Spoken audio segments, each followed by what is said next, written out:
السلام عليكم ورحمة الله تعالى وبركاته. مرحبا بالجميع وتحية إليكم من جديد. برنامج اليوم هو برنامج مهم، هو كتتمة للحلقة الأولى التي سبق أن قمت بتنزيلها قبل يومين. وبالنسبة للحلقة الثانية سوف نتطرق فيها عن فيزا دخول إلى الولايات المتحدة، والتي تخول للحاصل عليها الإقامة الدائمة بالولايات المتحدة الأمريكية. ولا بأس إن استفدتم من البرنامج أن تقوموا بمشاركته مع الأصدقاء والأحباء، هذا كله لكي تعم الفائدة. ولا تنسوا أن تشتركوا في القناة.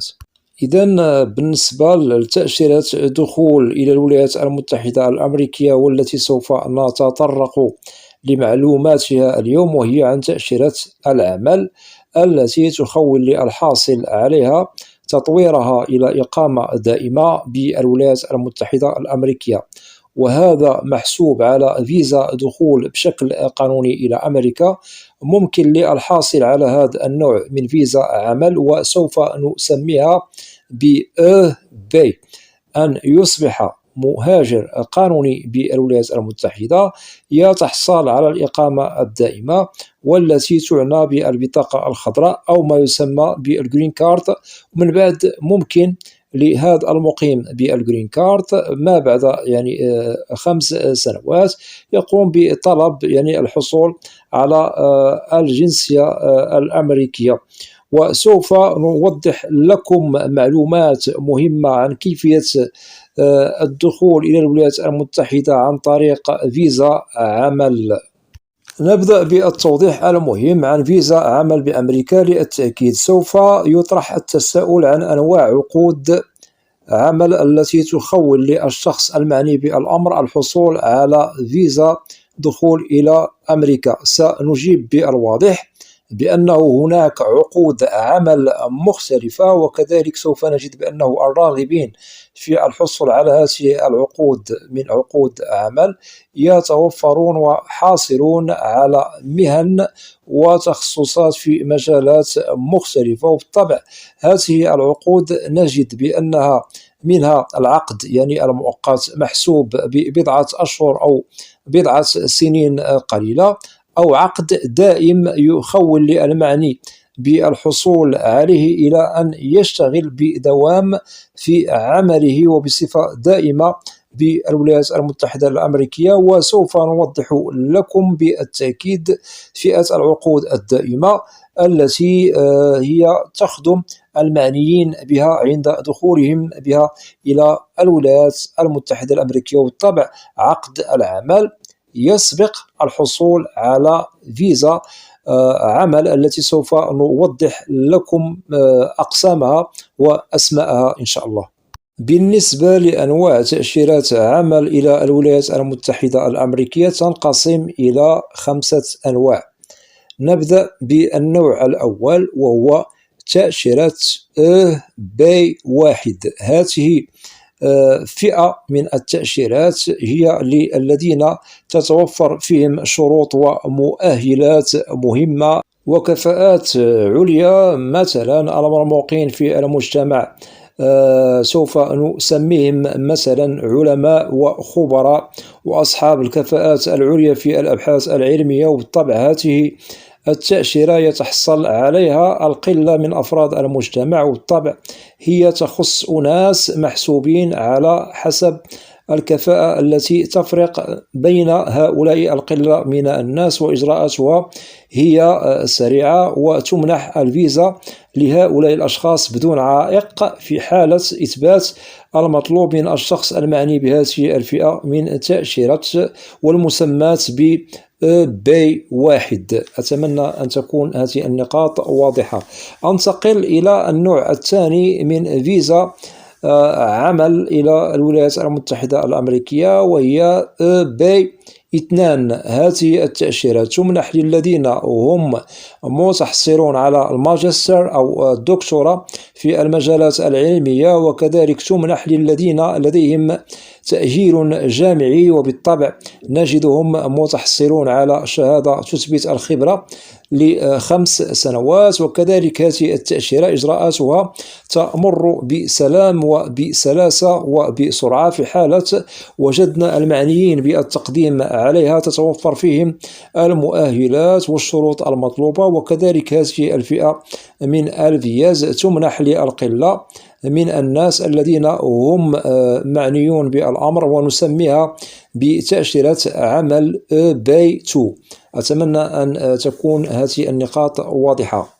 أنتقل إلى النوع الثاني من فيزا عمل إلى الولايات المتحدة، وهي B3. هذه التأشيرة تمنح للعديد من الناس التي تتوفر فيهم الشروط المهمة، ونعتبرها بأنها متوفرة عند العديد من المهنيين أو العمال. وهؤلاء المهنيين أو العمال سوف نقسمهم إلى أقسام. أولا، العمال الذين لديهم خبرة في مهنة لا تقل عن 2 سنين، ونؤكد لازم هذا المهني أن نجد بأنه كان مداوما لهذا العمل بدون توقف، وغير مطلوب أن نجده مثلا أي أن المعني بالأمر لديه شهادة جامعية. ونؤكد بأنه لا يشترط على هذا المهني أو العامل أن نجده لديه شهادة جامعية أو شهادة عليا، بل نجده يتقن مهنته فقط. بالطبع وضحنا لا تقل عن 2 سنين. ننتقل إلى القسم الثاني، وهناك فئة أخرى كذلك تسمى عامل لديه خبرة في مهنة تقل عن 2 سنين. يجب أن نفرق ما بين لا تقل عن الحالة الأولى التي وضحناها قبل قليل وعن الحالة الثانية. هنا نؤكد على خبرة في مهنة تقل عن 2 سنين، ويجب أن نجده مداوم للعمل بدون توقف. وسوف نحسب هذا العامل بأنه ليس بالخبير في مهنته كالحالة الأولى التي وضحناها لكم قبل قليل. وممكن له كذلك الحصول على فيزا B3. يعني القسم الأول الذي وضحناه لكم ممكن أنه يتحصل على فيزا B3، وكذلك القسم الثاني من العمال أو المهنيين ممكن أنهم يتحصلوا على فيزا B3. ننتقل إلى القسم الثالث، وهو من الذين هم مؤهلون جامعيون، ونحسبهم على الموظفين الذين لديهم خبرة. وبالطبع ممكن لهؤلاء أن نجدهم بأنهم لديهم شهادة مؤهلة جامعية متحصلين عليها سواء بالولايات المتحدة الأمريكية، أو أنهم لديهم شهادة تعادل وتوازي يعني الشهادة التي تحصلوا عليها في بلدهم الأم.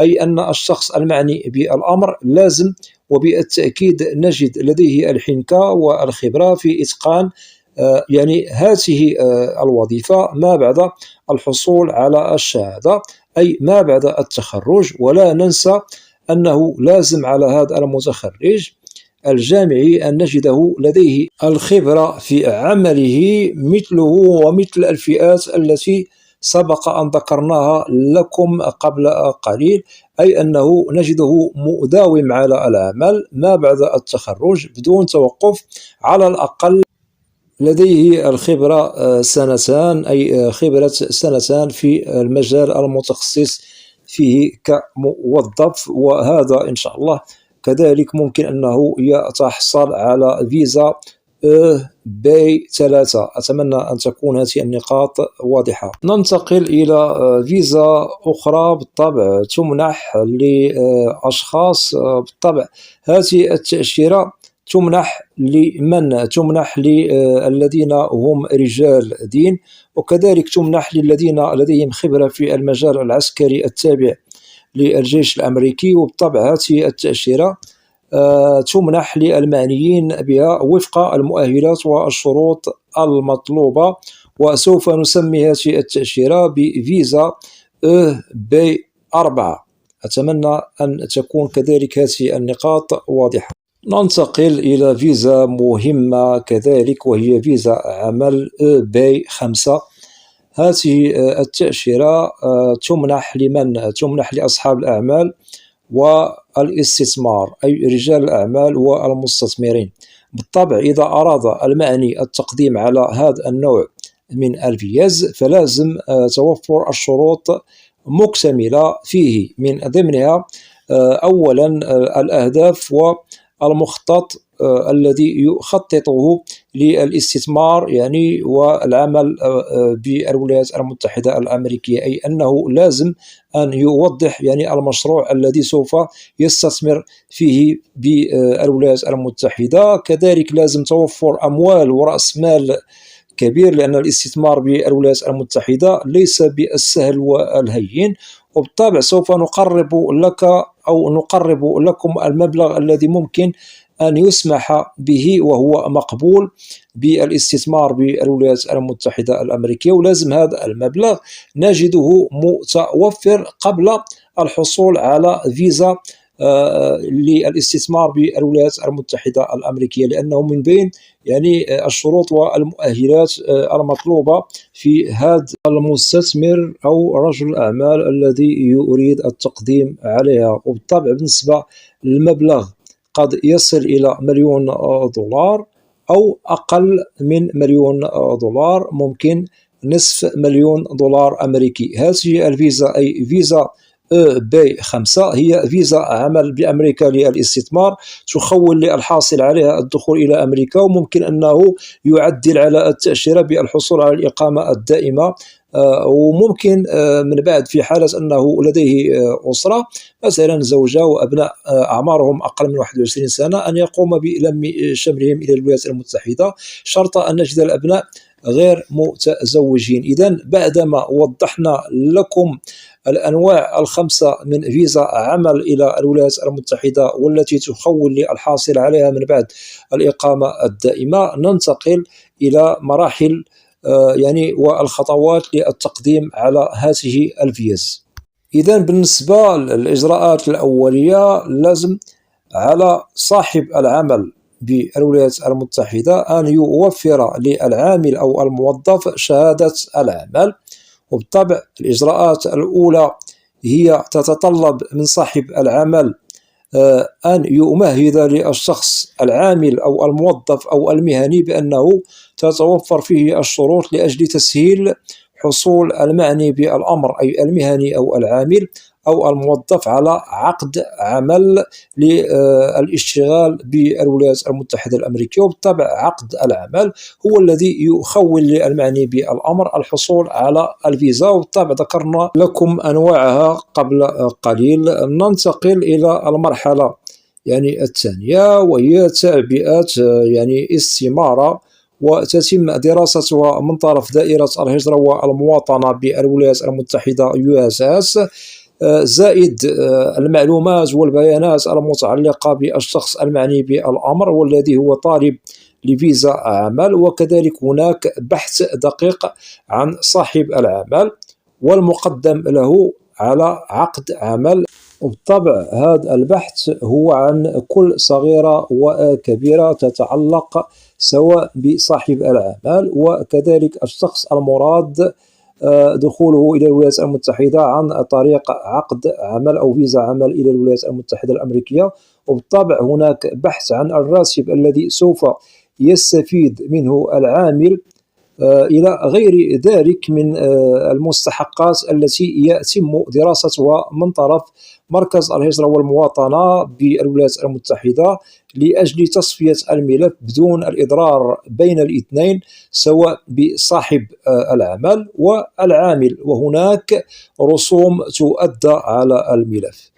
بعد هذه المراحل التي وضحناها لكم، في حالة أنه توصلتم بالموافقة عن الطلب، هنا في حالة أنه أنت خارج الولايات المتحدة الأمريكية فيجب تعبئة فورم أو استمارة DS 260 لأجل إكمال الإجراءات. أما إن كنت داخل أمريكا فهناك تعبئة فورم I-485. وعندما تتم الإجراءات جميعها وتقوم بإدلاء المطلوب أو نقوم بإدلاء المطلوب منا من البداية إلى النهاية، تأتي مرحلة المقابلة بالسفارة الأمريكية في بلدكم الأم لأجل الحصول على تأشيرات باي على حسب النوع الذي أنتم مقدمون عليه. ووضحنا لكم منكم من هو مقدم على باي واحد، ومنكم من هو مقدم على فيزا باي 2، ومنكم من هو مقدم على فيزا باي 3، ومنكم من هو مقدم على فيزا باي 4، ومنكم من هو مقدم على فيزا باي 5. وإن شاء الله في حالة أوراقكم مستوفية الشروط فالحصول على هذه التأشيرة أي تأشيرة عمل سوف تحصلون عليها بسلام وفي أحسن الظروف والأحوال. وللتأكيد نقاط مهمة لازم الانتباه لها والالتفات لها. صاحب العمل يجب أن نجده بأنه فعلا هو مستوفي الشروط في طلب العمالة بأمريكا أو طالب لموظفين في شركة أو إدارته بالولايات المتحدة الأمريكية. نجده لديه كل الصلاحية لتوظيف العمال، ولديه بالطبع جميع الأشياء المهمة التي يشترط عليه أن يدفع المستحقات كاملة كالواجب المادي أو الراتب إلى العامل أو الموظف عنده في العمل أو في هذه الشركة. كذلك لازم أن نجد صاحب العمل لديه القدرة بضمانك وكفالتك في أحسن الظروف والأحوال بالولايات المتحدة.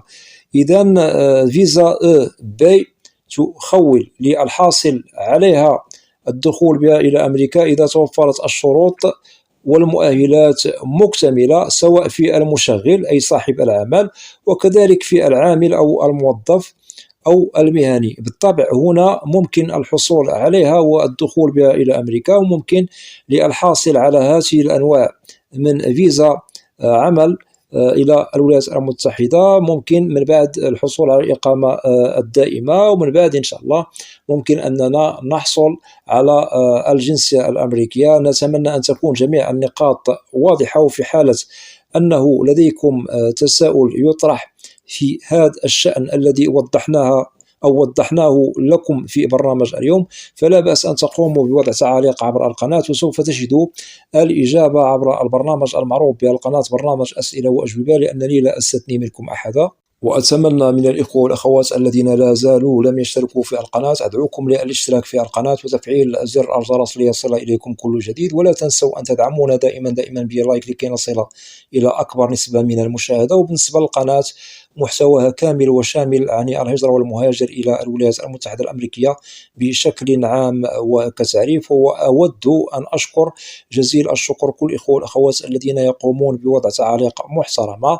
مرحب بكم جميعا بالقناة، مرحب بكم جميعا بأسمائكم، وإلى لقاء قريب بإذن الله، والسلام عليكم ورحمة الله تعالى وبركاته.